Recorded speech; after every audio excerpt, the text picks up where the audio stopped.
sweet. I think you're Blue Diamond now, right? Correct, yes. That's from Perth in Australia. I thought it was going to be like 12 hours of time difference, but it's actually just 6 from Copenhagen to Perth. So it's not bad. Maybe I think most of my team know you from this book, Gifts of the Essential Oils. You wrote that with Vanessa Owens. And I discovered the book through Elena Brouwer. She's my upline and everyone else's upline. And on my team, so many were raving about the book. So I was like, oh, I need to get that book. And it's very beautiful. And we need to talk about it. But I think we're going to begin with your journey with Doterra. And many have questions around the building. So it's all builders today. So they're eager to know how you built and how you incorporate that spiritual view I think you have in your building. And then, as I said, we're going to dive into those important lessons from nature that I heard you speak about in a different call, and I really resonated with them. I think when we begin to build, I looked out for other builders in order to find my style in the building. And some you resonate more with than others. That's what I love about Doterra, that we can just do it the way we want to do it. But in the beginning, it's a big mystery. It's like, who do I want to be and how do I want to build? And I really fell in love with your vibe straight from the beginning. And what really sold me was the fact that you described lavender as red wine. That just resonated so much with my view on the oils. It's so down to earth, and I love that it's not so spiritual. Lavender will open us up and will begin that honest communication. And for some people, it is the same thing as red wine, and I just love that. So I think you should begin by telling us a little bit about how you got introduced to Doterra, how that all went about. Yeah, definitely. Well, first of all, thank you very much, everyone, for making time to spend with me today. Yeah, in Perth, it's 4 p.m, so we're only a little bit ahead of you, so not too far. I haven't had a chance to visit Copenhagen in my life. The closest I've got is Stockholm, which I absolutely adored. I'm naturally a blonde, and I actually felt like I was around my own people when I was in Stockholm, but I love that area of the world, and I would like to spend some more time there in the future. So to tell you a little bit about myself and how I got into Doterra, I live now in Perth, Western Australia, I live in the bushland, so kind of the outskirts from the city. So where I live, it's not unusual for me to see kangaroos every day. And just before, when we were doing the tapping, I could hear some laughing kookaburras and all that type of thing. So nature has always been a really important part of my life and my connection. I'd play a lot outside as a child and as a teenager. You know, teenagers, when they have those rough days, they'll lock themselves in the room and turn up the loud music. Whereas what I'd do is I'd go sit outside and look at the stars. And so as we start to grow and evolve as people and try to work out how to find our way in the world, nature became a really strong part of that. So it was around the age of 17 when I walked into my first crystal shop and bought my first crystal. And then I was back in that shop buying more and more crystals. And then I started buying essential oils. And by the age of 17, 18, I was, blasphemy, I know, but I had an oil burner in my room and I had oils going all the time. We know a lot better now. So everything, all these different gifts of nature have always been a part of my life. I studied massage therapy, so I'm a trained massage therapist, and I use the oils in there. And I also work for another company who is just like a retail company that sells Australian-based essential oils. So I have a strong passion for, there is about 35 different oils that are actually native to Australia, which many people don't know about. Sneak out occasionally kind of thing. So that's my real passion. I went, you know, being a small person in a small town or a small city, Perth is boring. So I went and lived in Melbourne, and because that's a bigger city in Perth, and then that wasn't big enough for me, so I went and lived in Toronto, in Canada. Then I went to New York City, and then I realized there's no place like home. And 7 years ago, I came back to Perth, and that's where I started working in a crystal shop. I started talking to more people about all these different gifts of nature, and I realized how many people loved them, but didn't know what to do with them. So in kind of the same timing as I was writing my first books and started teaching lessons, I actually met Vanessa, and who I co-authored my book Gifts of Essential Oils with. And I was invited to a free aromatherapy workshop. And that was my favorite price when I was, working in retail. Free sounds good. So I went along, and it was a drop of frankincense on my wrist. And I already had plenty of essential oils. So I don't need any more oils. But one smells really good. I think I might just buy that one. So I bought a frankincense. Although I tell everyone to start with a home essentials kit, I started with a home essentials. I just started with frankincense, and it was the brochure. It was actually the product guide sitting on our coffee table that we started flicking through and go, oh, maybe we should get that one, and maybe we should get that one. And, I started to grow the collection that way. For me personally, before I started sharing doTERRA, if you were watching me 7 years ago, you would have watched me for 90 minutes scratching. I was covered in eczema. So everywhere it would get bright red above my eyes. And I just always, my friends were like, Adam, stop scratching. And when I lived in cold places like Scandinavia, like Toronto, when I was in Toronto, New York, in winter, my skin would just be so irritated. And it doesn't matter where you go in the world, you go see a doctor, they give you a steroid cream. You put it on and it goes away, but they say you can't use it all the time. So you stop using it and it comes back. So it just band-aids it. And when I started using the oils and using especially the other products as well, the digestive health things like Terrazyme and PB Assist and the body wash and the laundry detergent, my eczema just went away. My other thing is that, especially when I travel in Europe, hay fever gets really bad. And a bit of lavender, lemon and peppermint under the tongue would stop me from sneezing and getting the itchy eyes and all that irritability. And so I was like, this is quite good. So I started to tell my mum, who was having arthritis in her hands, and we were using deep blue rubber mat, and that seemed to sort that out.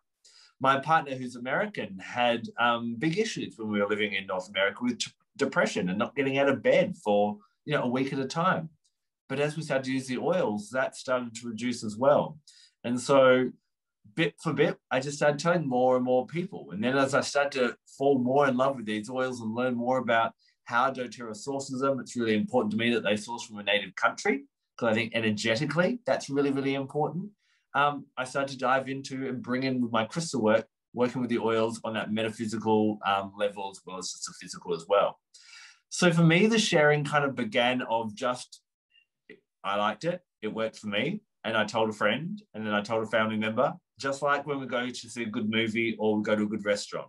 And it was really much just like, try this out, this is amazing kind of thing. So I didn't join doTERRA, as many people don't join doTERRA, with this intention of, I'm going to, make a fortune, or I'm going to build a massive business or anything like that.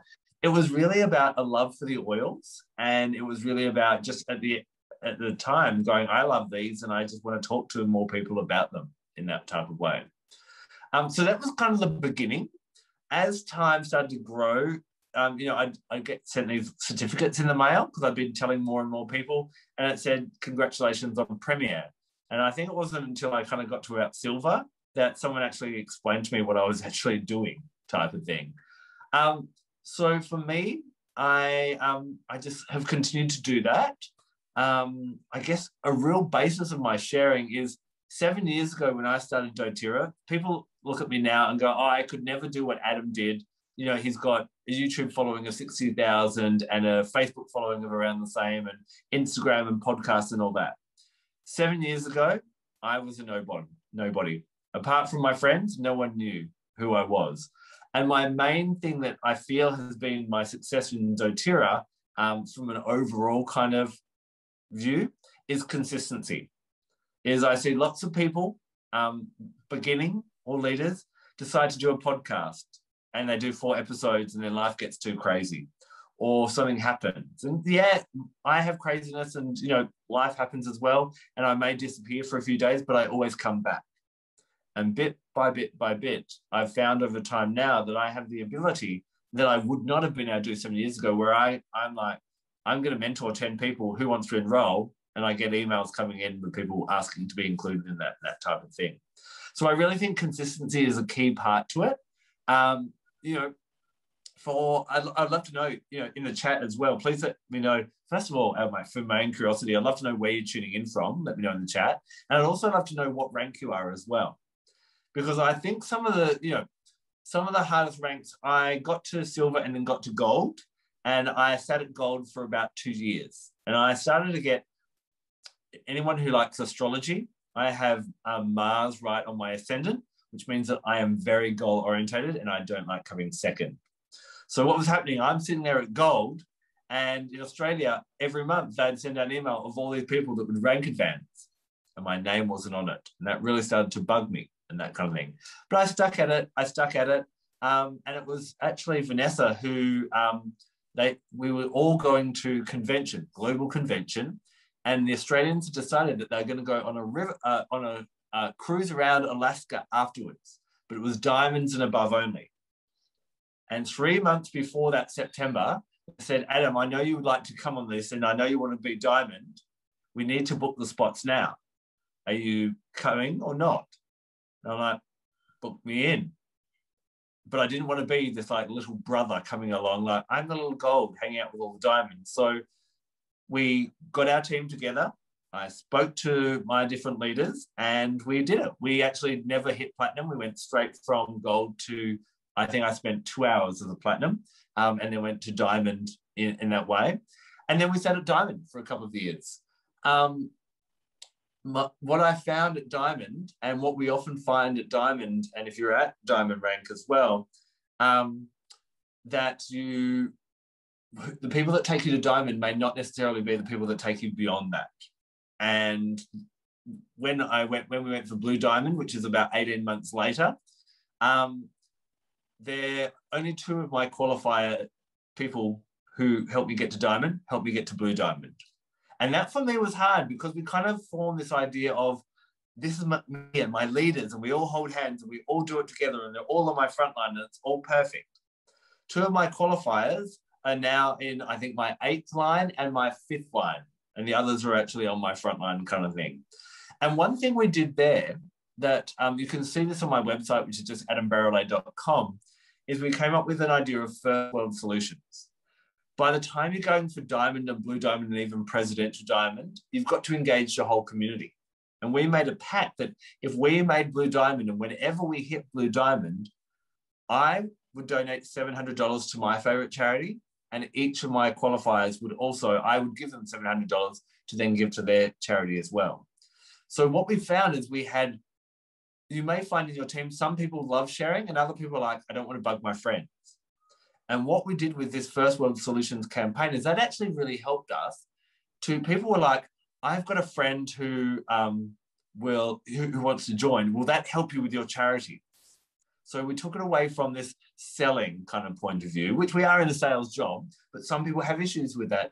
And it really created a strong community. So whenever we hit blue diamond, and I'll be honest with you, Australia has had a tough couple of years, and we've had basically they've kind of cleaned out our head office and put a brand new head office in this year.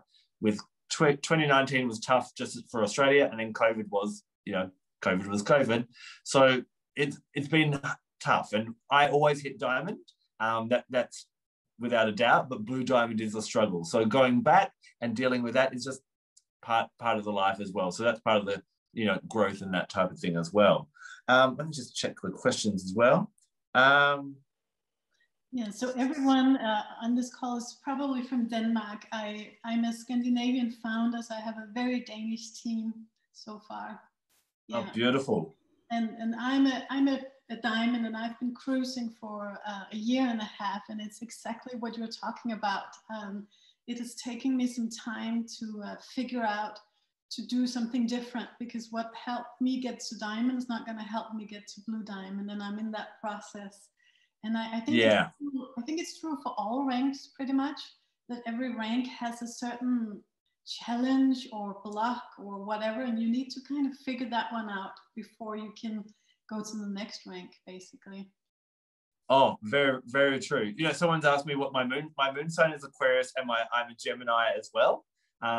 So I love that communication and that aspect of things, but that Mars has a strong, and my Taurian is my ascendant for the astrologer. I believe that we can pretty much get ourselves to diamond without having builders. If you've got builders, you're blessed. And if you've got two builders and two people that call themselves builders or leaders or whatever, then, run with that type of thing. And I've always been quite an independent person who feels that I've built my life to be who I am, where I am, because I did it. I don't think you can. I think it's a real struggle to get past diamond on your own.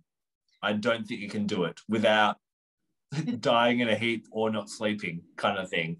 And so that is where you need to bring in the community. And that's a new skill that I had to learn to engage other people. It's just so true. And what I've found, and I went to diamond in 6 months, actually. I'm this Virgo. Wow. But then what I didn't understand was that in order to get to blue diamond, you actually need 5 goals. And that needs to be real people owning being a gold. And so that's what I'm working with also, because people can block all the way up. If you have someone that doesn't dare to go to a premiere, then you can block all the way up. So you need to work on that too. And it's, in the beginning, it was so annoying. Now it's like, I get it. And, okay, I need to be that team player, because I'm kind of like that one woman show. Yep. So true. Yeah. So true. Yeah. Do you have a structure around finding those customers and builders now? Do you go more structurally about it? Is your month like structured in a certain way, or how do you go about it, like all down to basics?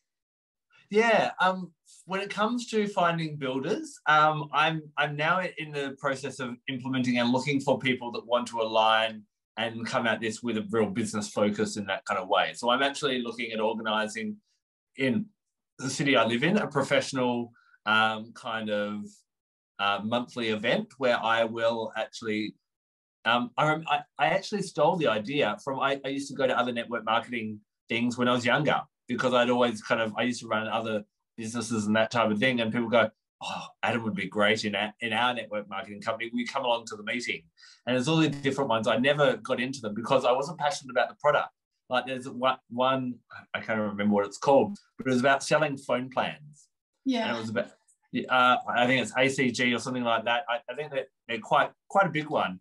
And, I knew I couldn't do it, and because I just couldn't, it wouldn't get me up on a Sunday morning at 6 a.m. And I think you've got to find what's going to get you up at Sunday morning, whether it be the achievement or the oils or whatever that may be, and that type of thing. But what I noticed is I'd have these meetings where they'd share a bit of success story, share a little bit about the product, and then they'd say, who's interested in the business? And so I'm actually setting them up at the moment. But speaking from the past and what's happened for me so far, every single one of my sharers and builders and leaders joined as a customer, as did I. And then they fell in love with the oils and they told a few more people, and that's where it started as well, type of thing. One technique, it's kind of a calculated technique. It's not kind of my structured plan, but I started as people showed any sign of wanting to share, whether it just be have a gathering or whatever. I now have this rule for myself, and this is part of my diamond to blue diamond movement of I'm not allowed to do anything by myself. So what I would do is if someone said, oh, would you come and talk to my friends about the oils? I'd go, yep, sure. But can you talk about wild orange and peppermint? Because I know they're your favorite. So I find that this is a learn on the job kind of role. And I've also started to wean back how much I tell people when they tell me they want to do the business, because I get overwhelmed. Like I've stopped going through all the 4 ways of making commission, and I focus on, first thing I want you to do is I want you to get your oils paid next month. So that's basically fast start commission. So we need to find 3 to 5 people that we can get some good kits and that, and then I focus on their first power of 3. And so I'm doing it more step by step. And that's what I've found started over the last year or so. Don't overwhelm people. Think about how you learned and do it step by step and get people to do things on the job. The idea of having people around and talking, there's not many people that love the idea of going and talking to people. And so telling them that they're now going to have to talk to 100, 200, 300 people to actually make some decent money, I don't think that's going to, excite people.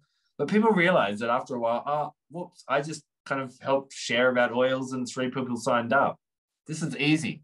It's, it's a lot scarier in thought than it is in theory. So the more you can get anyone with potential who might want to share in some way or another to help you out, whether they make a soup with some oils in it to come along, whether they, whatever that may do, just don't do anything alone. And there's probably some other independent people along the road with us, on this session.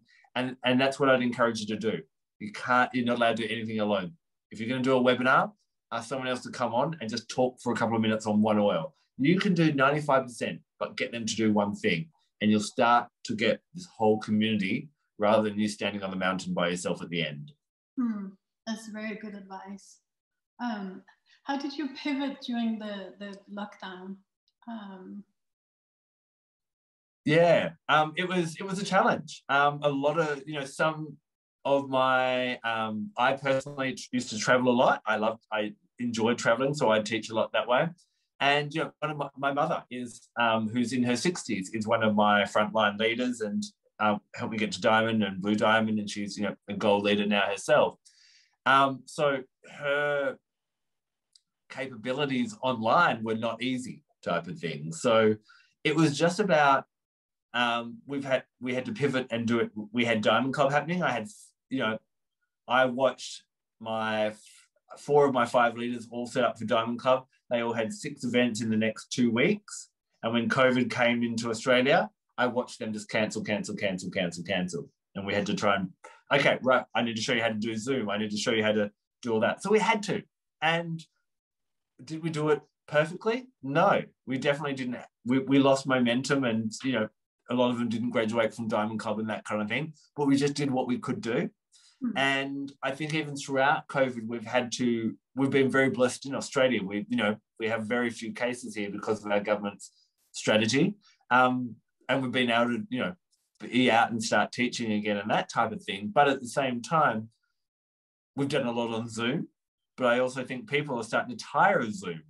So we've had to pivot and then start to shorten our lessons rather than do a full hour where people would normally go, oh, well, I only do one Zoom meeting a month. Some people spend 8 hours a day on Zoom for their work. And so we've had to pivot in those types of ways as well. We really focused on going back to basics. We looked at immunity, we looked at respiratory health, we looked at mental health, and we talked about oils for that. Although we're diverse as humanity, we all have the same common problems. We get sick, we have stress problems, we can't sleep, we're in pain, digestive, the 7 or 8 main problems. And we just keep going back to them and make them sexy in whichever way we can, and new ways of doing that.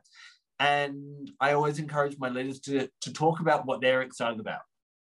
So if I don't ring them and say, I want you to talk about cassia this week, if they're digging cedarwood and been using a lot of bergamot, I'm like, cool, can you get on and just share how you've been using that as well? If it's not exciting you, then it's really hard to kind of thrill that as well. So we just, throughout the time, we talked about what was relevant for us, what was happening for us, the struggles for us, and how we use the oils for that kind of thing. And that we just, we'll continue. I think 2021 is harder than 2020.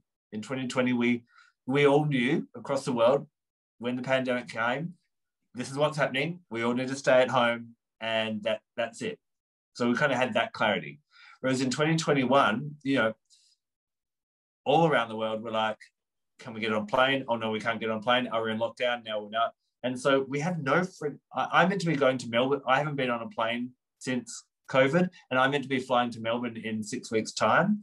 And I'm still not sure if I can get on that plane. So there's all this inconsistency. So know that whatever you're going through, there's often other people, and these are often the people that join your tribe because your vibe creates your tribe. They'll be going through the same things. So just look at, what have I used the oils for today? What's sitting on my desk?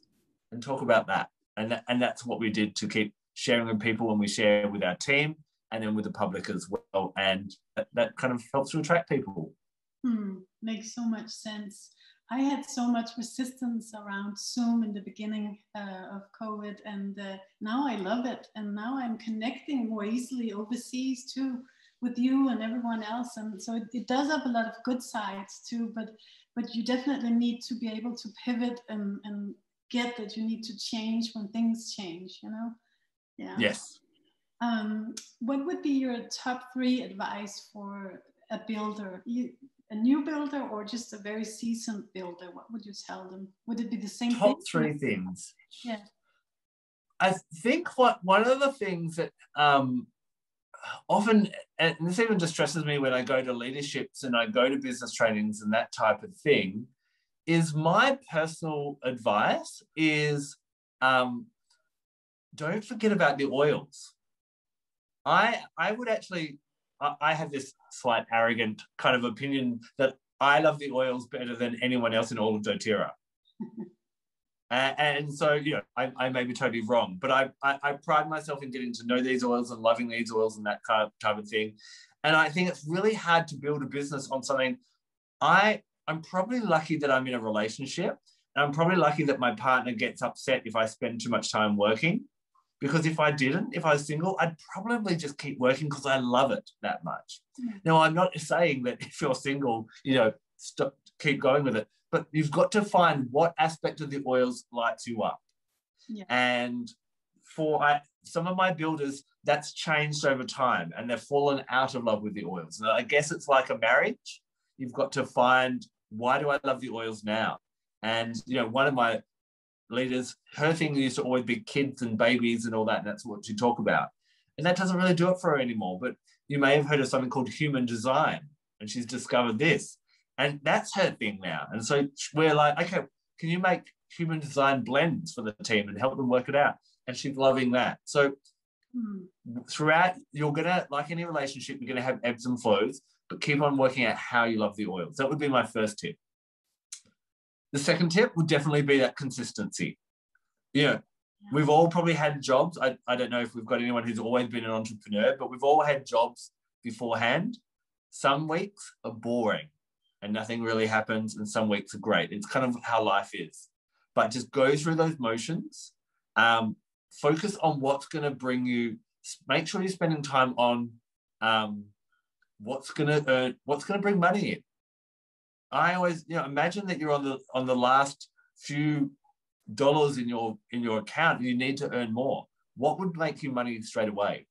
I find some builders there are so many great resources out there to support builders, but they can also be distractions.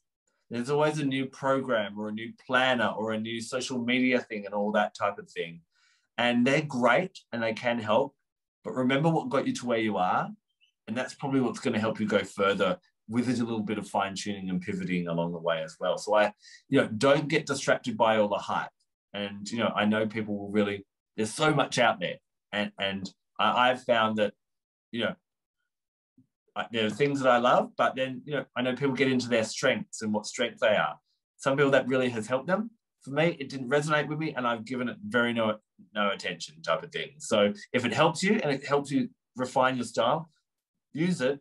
But remember, you know, Doterra has always had this idea of pipes, which is that prepare, invite, present, enroll, and support.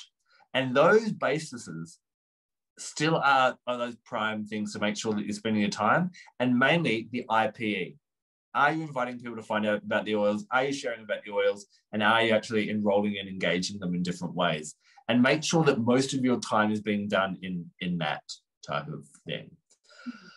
The third thing I would suggest, and I'd suggest this to the younger or the smaller team builders, is even if you've got 30 people in your team now, start thinking about what it's going to be like when you have 300 or 3,000 in your team.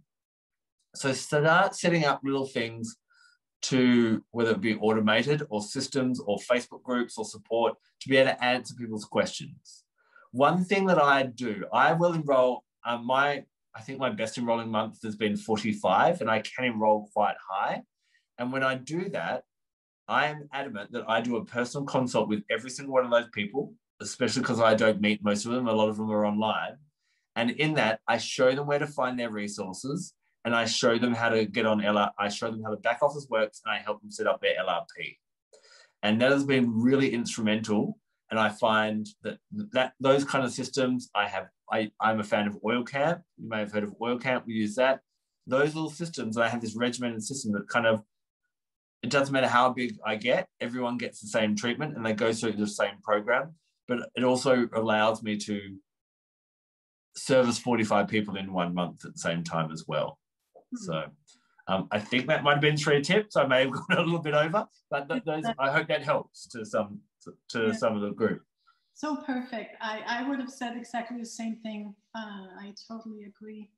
A lot of people wanted to know how you work with your team.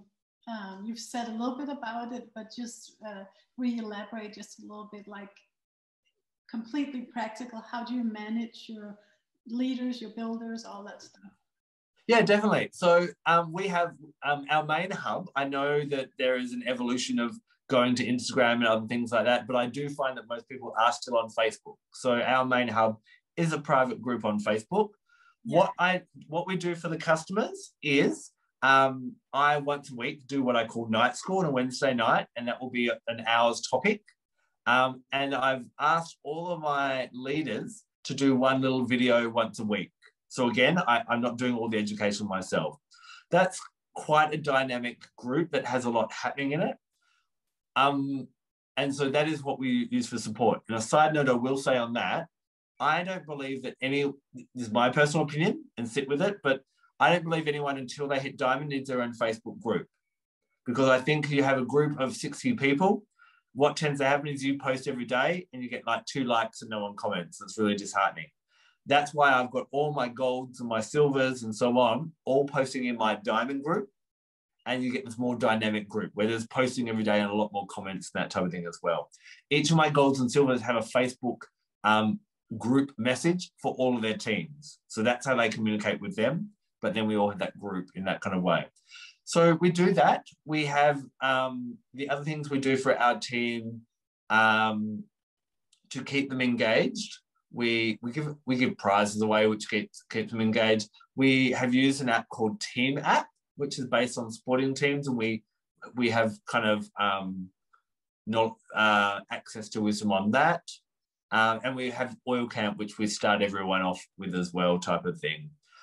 When it comes to the business side of things, I'm a very small Blue Diamond team. We only have, we are yet to hit 2,000 at Blue Diamond.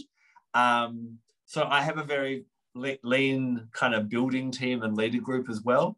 I talk to all my qualifiers once a week for half an hour just to check in with them.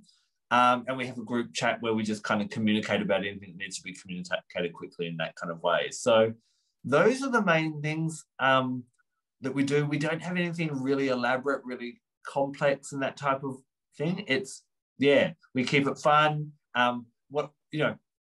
Again, we have, one of the people, Sarah, who's one of my leaders, used to be an actress, and she does these stupid videos for 2 minutes where she's sarcastic or funny or like she's in her pajamas or different things like that. And we've got our leaders dress up and we make sure that we have fun and it's interesting in that kind of way, and that gets the engagement kind of thing. So those are the main ways that we're supporting our team, and that seems to work quite well. Someone's asking you if you can give an example of an oil camp.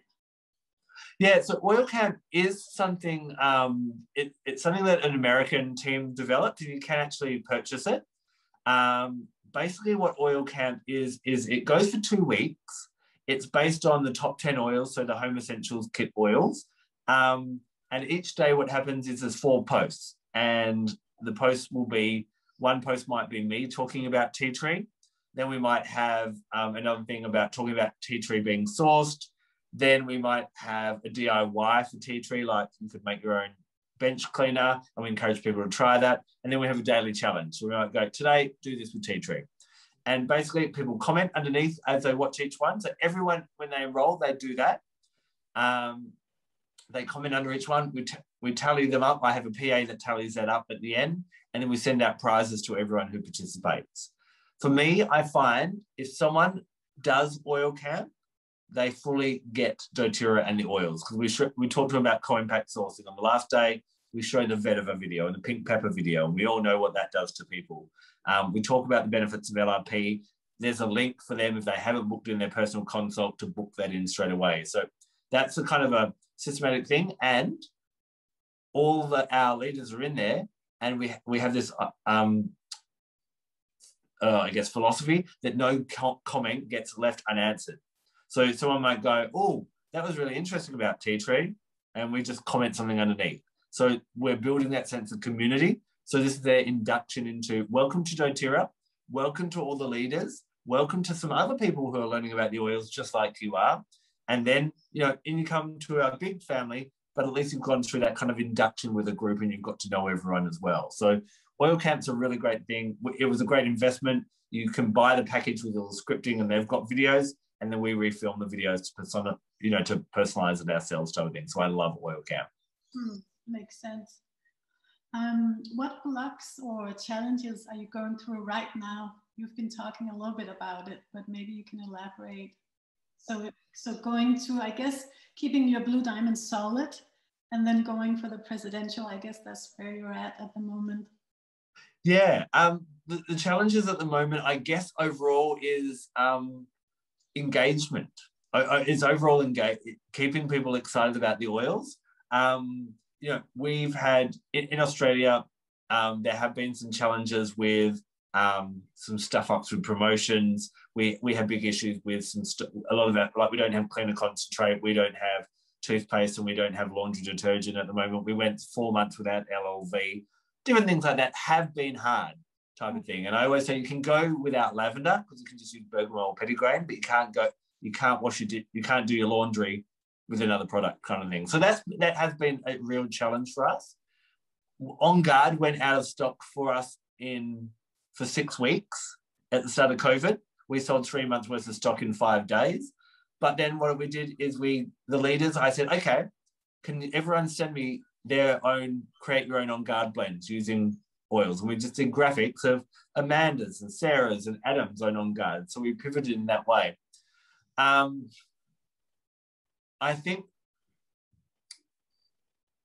with engagement at the moment, one thing we're finding is, less people might be tuning into the lives or the videos and that type of thing. And I think that because it has been harder for my older leaders to engage with people because they haven't been able to get out and do things on the ground, I think with any team, there's a saying in doTERRA that any problem in your organization can be fixed with more enrollments. And I think if you're not always bringing in new, exciting people to kind of amp up the parties, and that can be really hard type of thing. So our enrollments have dropped in some areas. And so our team has lost that excitement of those new members asking silly questions like, can I put rosemary down my ear canal and stuff like that? But it gets that engagement going kind of thing. Mm-hmm. So that's been a challenge for us. And we're always looking at, different ways of doing that. And we've been looking at, now that we go coming back in Australia to some form of normality, what were we doing before COVID that we've forgotten and haven't got back into doing at the moment? So that's how we've been. So enrollments and engagement are our challenge, and we're going back to what worked before and what excites us now. A combination of those two things is what we're planning to do to go forward. Plus, looking for new builders along the way as well. Yeah. And have you been going through something personal during this time? Personal during this time, there is a bit of a saying that rank advancements are sometimes named soul advancements as well, that you have to evolve, as a person to go to the next level as well. I've learned, from someone who used to travel, I've actually kind of not keen to travel anymore. I've realized that I used to fly somewhere and, have 30 people come to a class, and it would cost me several $100s to fly for accommodation and car. And I realize now that I can jump into my room, I can wear, something a lot more casual, and I can talk to, over 100 people all around the world and do that type of thing. So it's been an evolution for that. But also one of the challenges I find with on screen is you don't get the feedback from people, and it can be really draining doing things online. So for me personally at the moment, for someone who's I love teaching. I love being in front of a group of people. I'm happier in front of 8,000 people than I am having a chat to a couple. It's been really hard online to engage kind of thing. And, although you have people, you can see them on the camera, you can also see them sometimes doing the editing or answering an email or patting their cat, and it's hard to engage in that way. So that's been a challenge for me.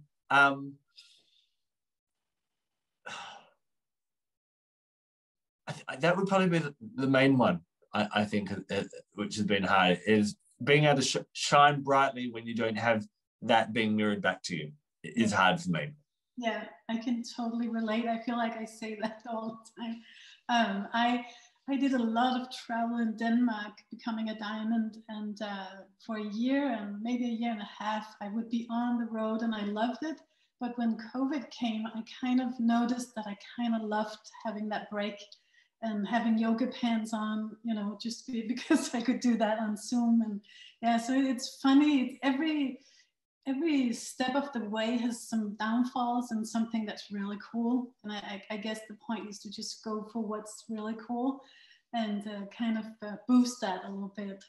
Yeah.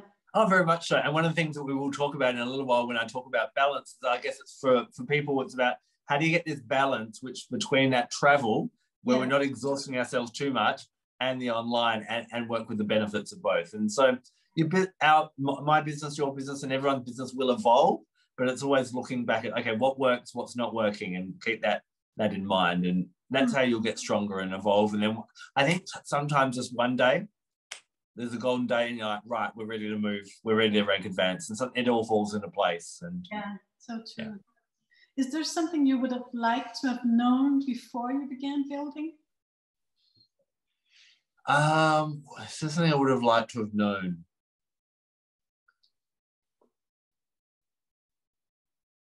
I think I would have liked someone to reassure me, or for me to have had the realization that, the rank that the currency that we talk about in Doterra is rank, and we all talk about presidential diamond, and that is like the summit. That's the Olympia. That's where we all want to be, and that type of thing. But at the end of the day, that kind of means that you've got all your ducks in a row and everything's worked, but it's not the be all and end all. And I think sometimes if you're not hitting a rank, look at how many lives are changing. Look at where you're making that real difference in that type of way. And I guess probably not to be just, don't look at just the rank and see that as the only level of achievement. And when you do get to ranks, celebrate them. Because guess what happens when you get presidential diamond? Everyone's like, so when you're going to start your second account and become a double diamond and all that type of thing. So make sure whether it's silver, gold, whatever the ranks, enjoy it for a moment and celebrate that with your team. I think that, I didn't celebrate gold and diamond. You wake up the next day and you're back to zero and you're like, right, let's just do it again. So I would have liked to have been told to stop and celebrate a bit more. Yeah, so true. I became a diamond, and then a year after I took kind of notice, because on paper nothing had happened. Here I was still a diamond, but then my uni level had grown double in size, and my pay also. So and it just made me feel so good. I'm helping twice as many people now, even though I'm still at that same supposedly rank. So it's so different. Diamond can be many things. A silver can be many things. That's so true. And it's also true, it's like having babies. I have 3. When I had my first one, I felt like, now I can relax. I don't get those questions. And then suddenly everyone were like, oh, when are you going to get number 2? When does he have a little sister? And I was like, whoa, is this going to keep on going? And I think it's the same with hitting presidential. Everyone's asking you, okay, now you can go for the second team. So if you don't stop that whole, rising to the top, it's going to be going on forever, I think. Yeah. So definitely, yes. But I will also, I'll mention one other thing as well. I also think it's really interesting. I always think you should always be looking at aspiring to that next level as well. Yeah. And I'm trying to remember who had this conversation, but someone ended up having a conversation, and she'd never had this type of conversation, with Emily Wright. And they said, I'm happy at Presidential Diamond, and I don't think I want to do anymore. And Emily Wright said, why are you being so selfish? And you think about rank, I'm not. This is my decision. It's all about me. But no, when we rank advance, that is also eventually it shows that we have changed more and more lives. And we, with this ability that we have with Doterra, we can, you know, in Australia, only 3% of people know about Doterra. And sometimes it feels like everyone does, but I'm sure it's the same, you know, throughout Scandinavia. Although everyone in your community seems to know about Doterra, most of the world still doesn't even know. They, you know, they at our Australian convention last year, they sent one of our charismatic account managers down to the main train station and with a microphone just said, "Do you know what Doterra is? Do you know what Doterra is?" And everyone's like, "No." Someone thought it was, you know, I think one person knew it was an oil company and the other person thought, I think they thought it was a day spa or something like that. They had no idea. So there's still a lot of people that we can always help. So, you know, keep on aspiring to change more lives, but get that harmony of where you're not beating yourself up because you're not hitting a rank either. I think it's that, again, that balance between the two. Yeah, so true. I keep telling my team, the world is as we are. So if we are experts at something, we believe everyone else knows this and it's old news to us. So we think it's old news to everybody and it's really not. So many more people needs to learn about oils. Yeah.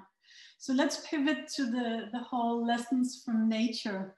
Are you going to do your PowerPoint, or are we just going to continue our conversation? I'll bring up the slideshow if that's okay. We can kind of talk through that, and please pop questions in if we go as well. So one thing that I've, sorry, is there anything you want to say, Christina? No, go ahead. Okay, cool. So I'll pull up this slideshow. Let me. So this is, I think, Christine, this is how you found out about me mainly. There was a book, but you also saw this presentation. Is that right? I saw it with, what's her name? Jessie Reimers? Yes. Yeah. Yep. So Jessie Reimers is the youngest presidential diamond in the world. She's now, is she double diamond? I think she's a double diamond. I should know that. But we've actually hung out a lot and we're really good friends, apart from I don't know her rank. And she asked me to present at this as well. So being such a lover of nature and looking to nature for answers, there's a saying that some people go, well, what would Jesus do in this circumstance? And I've kind of pivoted that to my own kind of belief and go, well, what would nature do? And so these are some lessons I just want to share about when it comes to dealing with the business side of things and what would nature do? Doterra means gift of the earth, and we are advocates of Mother Nature. And so we should be teaching all the lessons of Mother Nature, not just the healing lessons as well. So there's a few phrases that you'll hear from time to time, and I wanted to kind of talk a little bit about them. One of them is going with the flow. As spiritual people, we just like to go with the flow. We're not going to force that and different things like that. Now, this idea of going with the flow, if you're just going to go with the flow, in a way, for me, that feels like you're just kind of sitting on the side of the riverbank and going with the flow and waiting to see what comes along.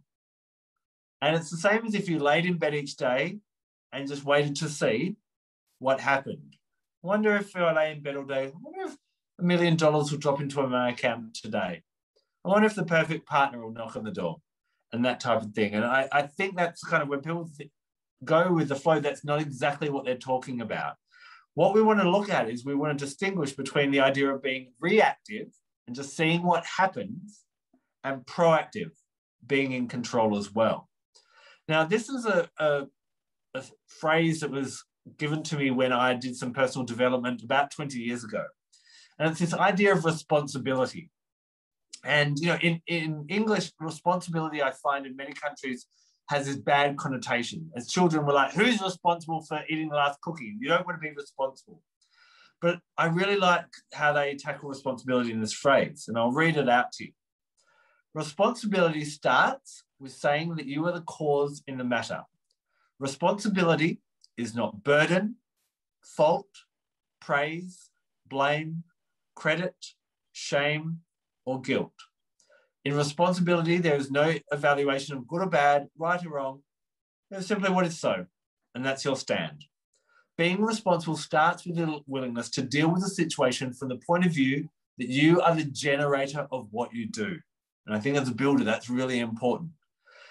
What you have and who you are. all those things, you're the generator of that. It's not the truth. It's just a good way to stand. No one can make you responsible, nor can you impose responsibility on another person. It's a grace you give yourself. It's an empowering approach that leaves you with a say in the direction of your life. Humans are meaning-making machines. You and I could both go and see a movie tonight, and we could walk out of there, and I'm like, wow, what an amazing movie. And you could be like, it was rubbish. Was the movie good or bad? The movie was just a movie. And life is exactly the same. We decide what's good or bad.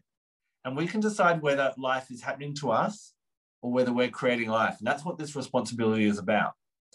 So when we become reactive, what happens is we start to allow ourselves to be controlled by circumstances. And we hear these types of things coming out of our mouth. Oh, I can't because. I couldn't because. Oh, I was going to, but. My upline isn't, my downline isn't, my leaders aren't ready, so Mercury's in retrograde, so, and we hand over that power to someone else in that way. Whereas being proactive, you start to have foresight. You think about it, you set goals, you take actions, you plan, and that's very much, and you accept responsibility in that type of way. So, a leader is someone who doesn't wait for things to come down the river to them. They're someone who knows the way, goes the way, and shows the way.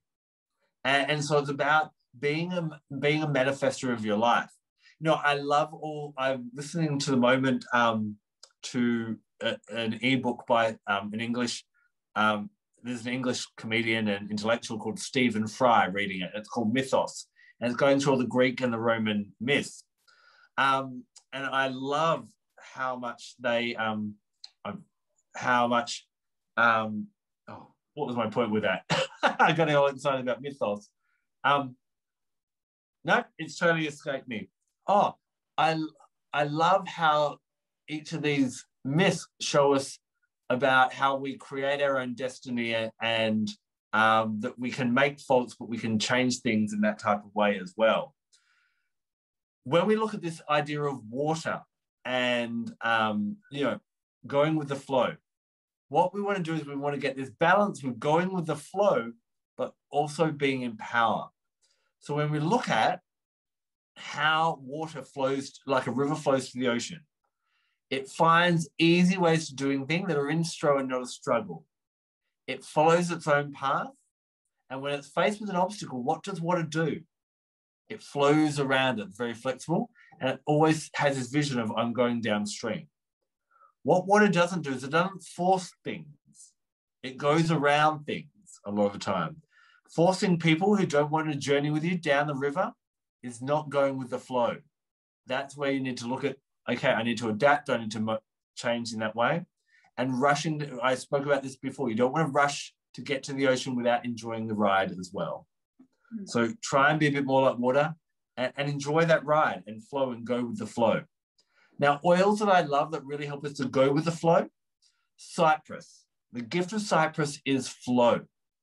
Cypress is absolutely amazing for helping every single fluid in our body flow properly, whether that be blood, sweat, lymph, menstrual, urine, anything.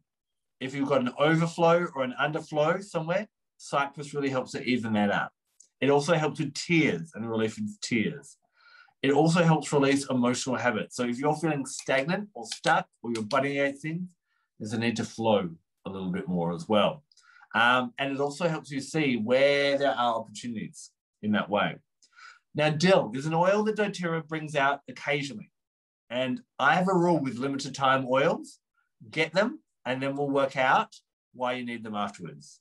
Because what happens, they come out for 15 days, maybe it's the product of the month, and then they go, and people are like, oh, I should have got that one, and we don't know where to get it. And dill, it's a seed. It's a really good one for helping, each of the seeds awakens potentiality within us. Dill awakens your ingenuity and your intelligence. It allows you to come up with new ideas, to go beyond beliefs and attitudes that aren't serving you anymore. And like we said, with rank advancing, you always need to change your attitude in some way or change your approach slightly and evolve. And dill will help you to do that. And it also keeps that interest in there as well. And I said that's really, really important. Taking control of your destiny.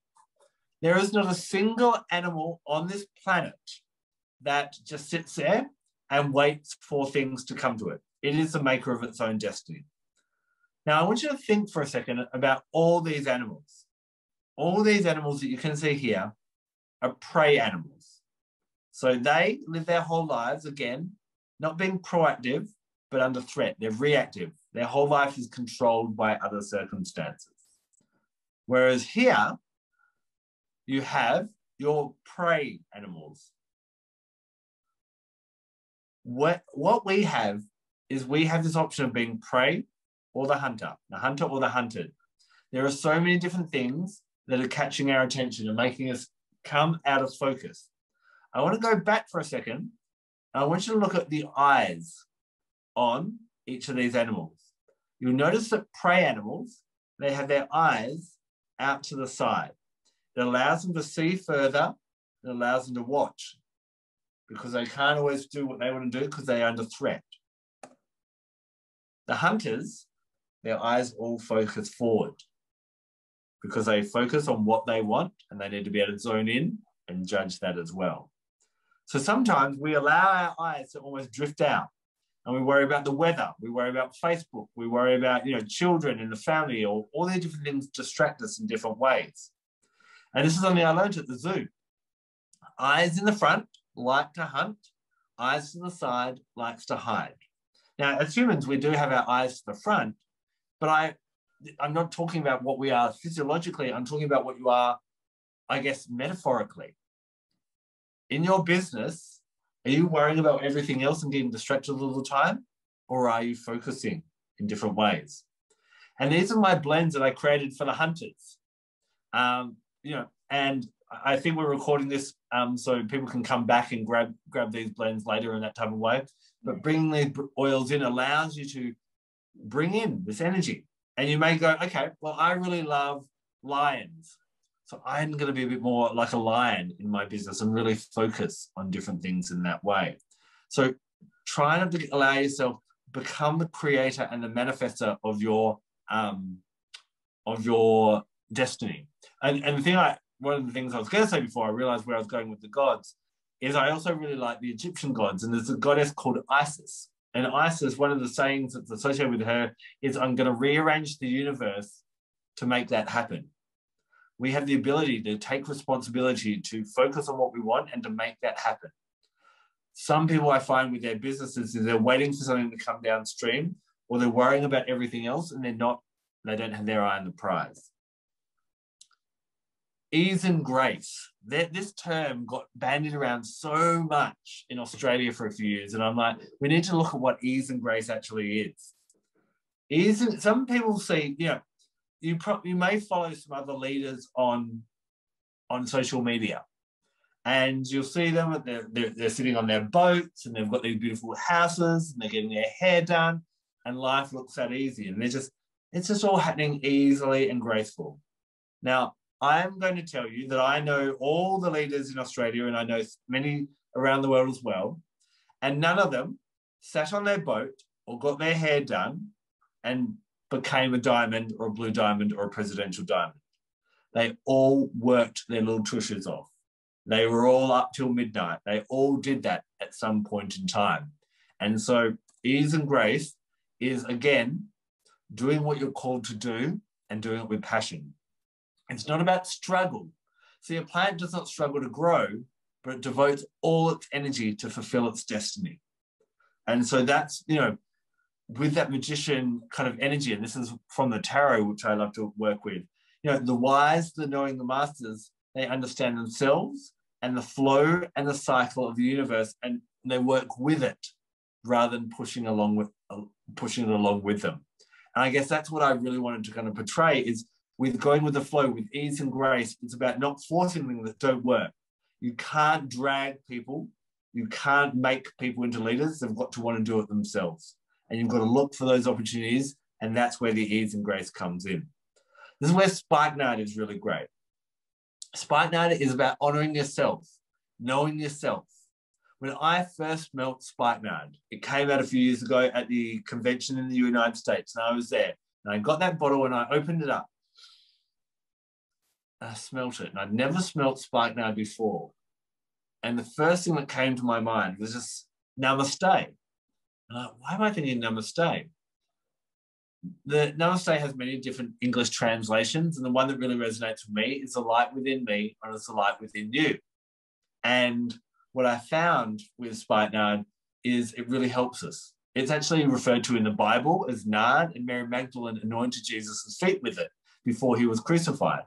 Did Jesus need his feet anointed? No, but he realized that he had been of value to the world, and he allowed himself to receive that gift. So spikenard helps you to realize that you have special gifts and to honor them, but also to share them with humanity as well. It stops you playing small in the world, and it helps you to feel comfortable with others honoring your specialness as well. And you need to allow that to happen. Right, balance. This is a really key one that I talk a lot about. I think when we look at balance, we often think, okay, if I'm living a balanced lifestyle, I have I've got time to exercise, I've got time to meditate, I've got time with my family and my partner and my friends, enough time to do my work, enough time to eat properly, and enough time to meditate, and all these different things. And I think that's a really kind of misleading kind of way, because what tends to happen is we just don't have that much time in a day or a week. And we always feel that we're neglecting one thing for another. But when we look at nature, nature isn't at a standstill point where it's got everything balancing perfectly. Nature is always ebbing and flowing, whether it be the cycles of the moon, the ocean, the seasons, or how the animals behave. There's a time for rest in the winter. There's a time for contemplation, which is the winter as well. In spring, we start to plant new ideas. In summer, it's about action and expansion and growth. And in autumn, it's time for reevaluating and let go of what doesn't work. And so there are days when I will get up at 6 a.m. in the morning and I will be on Zoom and be on my computer until 10 o'clock at night. And then there will be other days when I don't open my computer. That's the kind of balance I would encourage you to look for, that ebbing and that flowing, rather than trying to get it all perfectly allotted. Because life doesn't allow it to do that. It's unnatural. That's not what nature is doing. And so that is how you kind of find that balance. Siberian fir is an amazing oil for helping you find that balance. It helps you know when something is no longer serving you, when it's time to let go, and also helps you open up to new potential and possibilities as well. Siberian fir is really connected with the snow. It spends a lot of time covered in snow. And when you think about it, snow kills off what no longer serves it. It kills the old and the weak and that type of thing. And then in the spring, it melts and it brings new life. And Siberian fir has that exact energy as well. So it is about that letting go of the old and bringing in the new. Yarrow. Yarrow is a powerfully purging oil. And in the East, it's actually recognized as the plant with the most balanced yin and yang. So this can help you to get that ebb and flow by working with yarrow as well. Number 5, pushing is bad. Sometimes they're like, don't force it, don't push. And you really need to sometimes push in your business. You need to put some effort. Now, you know that we're talking about essential oils, but my other love is crystals. And does anyone know how diamonds are made? How are they made in the ground? What is required? A bit of carbon and a lot of pressure. So in Doterra, maybe we could argue that you need a bit of pressure to become a diamond. And that pressure doesn't mean that you need to push other people. It means that you need to push yourself. And I've got some of the earnings here and different things like that. It's about one thing that got me to diamond was that I didn't want to be on that cruise and look bad. And I knew that that would motivate me to get my stuff done. To get me to Blue Diamond, I actually told my account manager, who is Dave Sterling, our CEO's daughter, used to be my account manager. And I told her I was going Blue Diamond in 90 days. And I didn't want to be remembered as the guy who didn't keep his word. And so we had to do it, kind of thing. That's how I put pressure on myself in a nice kind of way that I can handle, that's not going to burn me out, but also I don't like looking bad. And I know that drives me. So I think sometimes when you're ready to move, when you want to become a diamond or a blue diamond or presidential diamond, declare it, put your pressure on yourself somehow, and push that way as well. It's a natural part of life, basically. Just remember that you have a say on how you handle that pressure. So thrive under the pressure, become a diamond under pressure, don't fall apart and crack under the pressure as well. So the secret to true transformation is that if you do what you've always done, you're going to get what you've always got. And the person you are right now might just have to change a little bit to become the person you want to be. When we think about a butterfly, they are kind of one of these great symbols of freedom and transformation. But if we think about a butterfly, it starts as a caterpillar, and then one day gets this inkling that there's more to life. And so it weaves itself into a cocoon. It faces its darkness, and in that darkness, it actually becomes quite mushy. And then it must push itself out of that cocoon. If you've ever heard, you may have read, that if you help a butterfly out of the cocoon, it will never fly. It needs to push its way out, and that helps it get all the fluid and everything through its wings so it can actually fly properly. So we must face our fears. The darkness is not evil. It's not bad. It's just parts of ourselves, things that we are yet to explore, accept, or love. And so we just have to keep on going into those caves and looking for the treasure and facing the darkness, and that's where we'll get the freedom as well. Oils that really help us to do that. Black pepper is amazing for that. Shedding the mask, shedding the facades, becoming more true with who we are, knowing that growth is in the areas that you're yet to venture in. And, especially at the moment, Pluto went into retrograde, and many people around the world have been feeling a little bit unsettled. It's like there's a volcanic energy and there's something bubbling down within us. And that's suggesting that there's something down there that needs to be looked at. Black pepper can help with that, and thyme. Time goes searching and drags that out as well and helps to find long buried scripting and different things that are tripping you up in that type of way.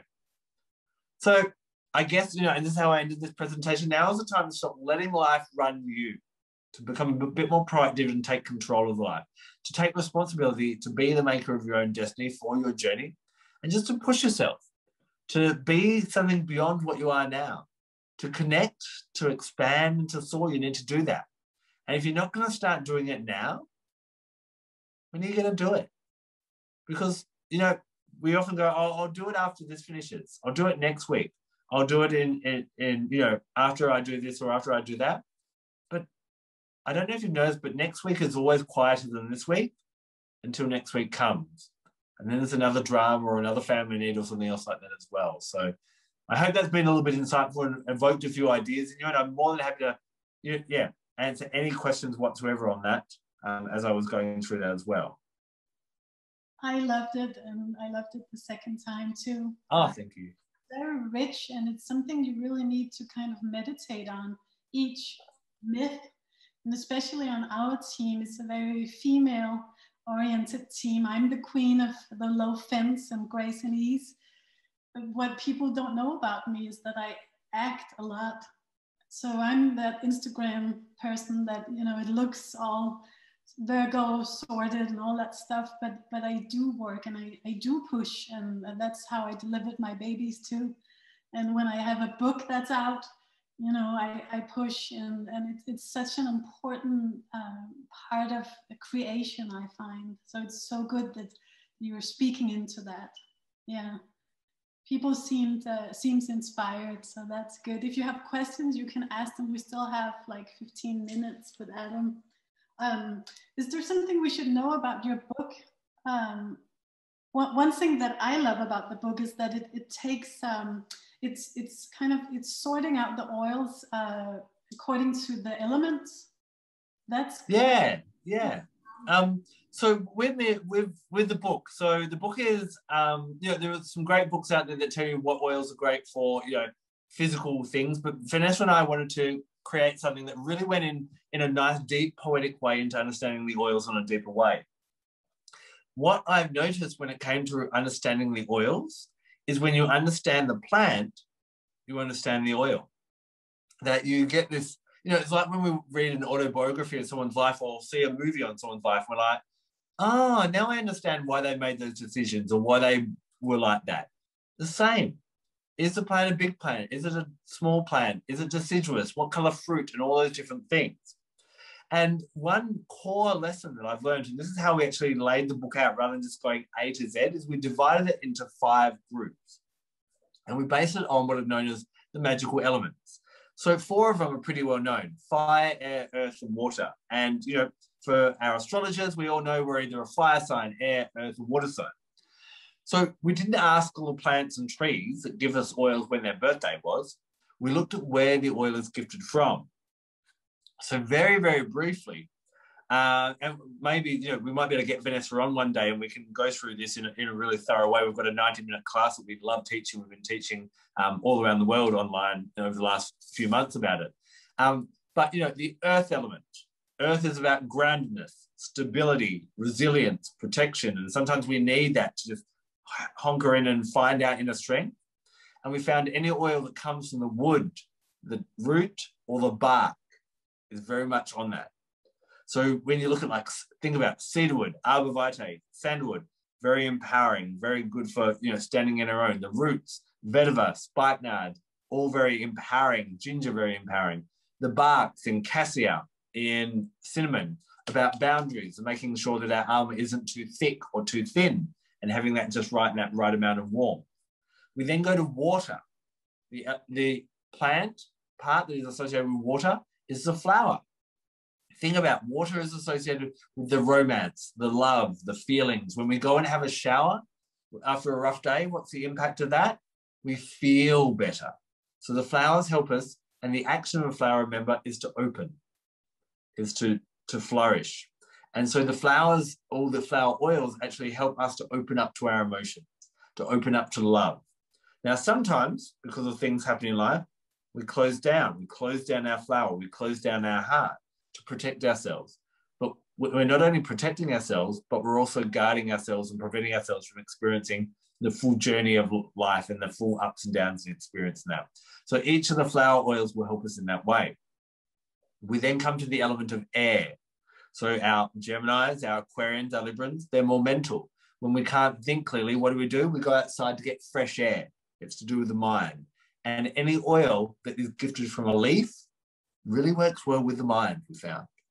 The small leaf oils, your basils, your mints, your rosemaries, your oreganos, your marjorams, that, we find they all really help to focus the mind.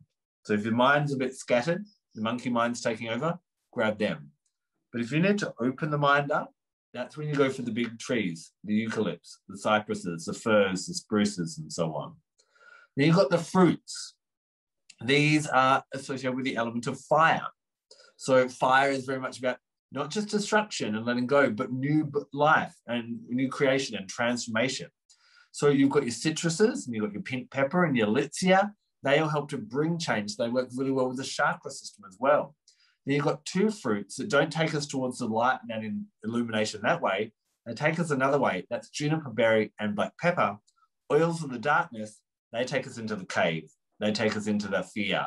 And evolution comes in that way as well. Finally, we have our seeds and our resins, which we associate with akasha or ether or spirit. Whereas you can kind of see the other 4 elements playing out in the world, the 5th element is kind of a bit more of a hidden element. It's like our soul.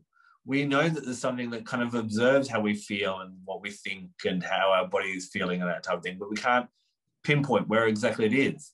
There's something within a seed that tells the seed you need to, with all your might, push out of the ground and start heading towards the sun. So seed oils like fennel, celery, cardamom, coriander, dill, cumin, vanilla, cacao, they all help to unlock a potentiality within us and birth that up. And then the resin oils that come from within help us to go deep within. And so they help us find our inner truth and who we truly are. And Copaiba is amazing for that. Frankincense helps us connect with our inner masculine, regardless of what gender we are. And myrrh with our feminine, regardless of that, and our own intuition. I think myrrh is a really unused oil, which we need more of that in metaphysical working. So in the book, we journey through that. Vanessa's the whiz in the kitchen, so we've got mixing oils with cacao. I've got crystal stuff in there. I've got astrology. We've got a lot of stories in there from throughout Europe and throughout North America, Australia, New Zealand, talking about all the planets. And it really gives you a great way of relating to the planets on a deeper level. So that's a little bit in a nutshell about the book and how we look at it. You also have a lot of blends, diffuser blends and roller blends, and many ideas for how to combine the oils with a certain theme, I guess. Yeah, I love that about the book. Yeah. Well, thank you. Yeah. How do you choose an oil? Do you go by intuition or? That is, I did once do a presentation for my team, and it was simply called Adam is Crazy. And what that was about is being a Gemini, I like to look at all the little details, and a lot of things I choose based on astrology. Each day of the week is actually ruled by a different planet or astrological body. So, for example, to guide you through that really briefly, Monday is ruled by the moon. When we think about Mondays, we often feel like, I can't really be bothered. I just want to take it easy. And that's very lunar energy. So that's where I'm often using, in all the ways that I use oils, a lot of the softer, more gentle ones kind of thing. So I'll bring in like jasmines, magnolias, and peace blend and things like that. Tuesday, right, I better get some work done. Tuesday's ruled by Mars, the god of war and getting things done and achievement and that type of thing. So that's when I bring in my gingers and a lot of the warm oils, and I bring in on guard for firing up the body in that type of way. Wednesday is ruled by Mercury, the mind. So I use yellow flowers. So ylang-ylang is really good for helping to calm down the mind. I use a lot of eucalyptuses on Wednesdays. Thursdays is ruled by Jupiter, expansion. So I use a lot of spiritual oils, the conifers, the purple flowered oils. And Friday's all about love and enjoying ourselves. It's ruled by Venus. So I love pink flowers and I use them. And Saturday, ruled by Saturn. It's all about discipline. So I use a lot of grounding oils then. And Sunday is obviously ruled by the sun. So I use a lot of, citruses and laurel and petitgrain and frankincense on that day as well. So I'm a believer that every single oil in our collection can be used at least once a week. And that's what I educate my team on. Some oils, like rose, like frankincense, like pink pepper, like on guard, I believe can be used every day. But all the rest I try and rotate. So I'll put different things in my diffuser based on the astrology and that. The same reason we eat salad, we don't just eat tomatoes, because they each bring something different. We know that there are so many sleep oils. We could use lavender, vetiver, cedarwood, marjoram, Roman chamomile, petitgrain, bergamot mint, rosalina, which was released in Australia for a little while. All these different oils are great, but they all bring something different. So I really encourage people to change their oils around. So I am this Gemini that is always mixing it up, and I kind of love my astrology, so I kind of work with astrology as well. And sometimes it's just like, I feel like neroli, so I'll go with that one as well. So I know that's a bit of a crazy way, but that's just a fun way that I like to, choose my oils. Makes sense.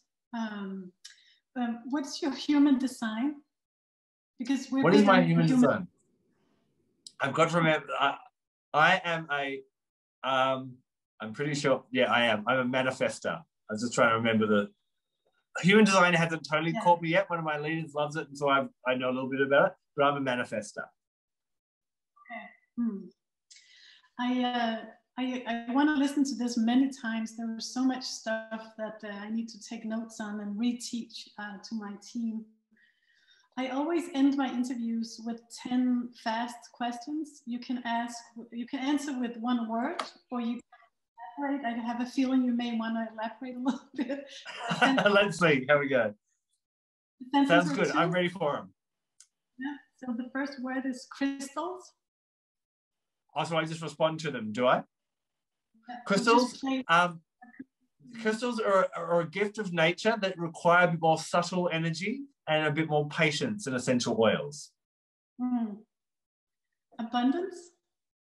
Abundance, we often think of abundance being financial, but I think abundance can be in many forms. There is an abundance in nature of colors, of joy, of experiences, of friends, and that type of thing. And so when I think of abundance, I think that it's a multitude of things. Health? Health is always holistic. The body, the mind, the emotions, and the spirit all need to be balanced. And I teach a lot of spiritual people, and one thing I teach them is that the body needs to be attended to help us spiritually. And we see that the interlocking between all those things. So you can't have one without the other. They all need to be encompassed. So health must be holistic. Essential oils? Essential oils are a gift from the plant kingdom to humanity to help us on our path. So they are like the soul essence of that plant that allows us to connect in with the might of that and bring that to allow, it's their gift to us to help us share our gift with the world and make this world a better place and be the caretakers of this planet. Utah? What was that, Utah?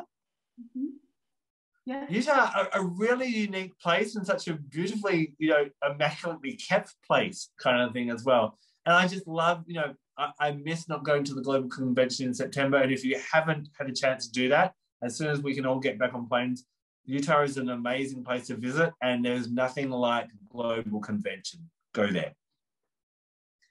And network marketing. Network marketing, I think, is an amazing business model, which I hope will become more prominent as time goes on. It empowers the individual to get paid for the work they put in. And I'm sure many people have had jobs where they're doing more work than the fool sitting next to them, and that fool's getting paid more or the same amount of them, and that's not fair. I would love it if everything was network marketing. We all got paid our value of what we give to the world rather than what someone else decides we should get paid. I feel like pausing every time, but we need to have recording. The next one is ease. Ease.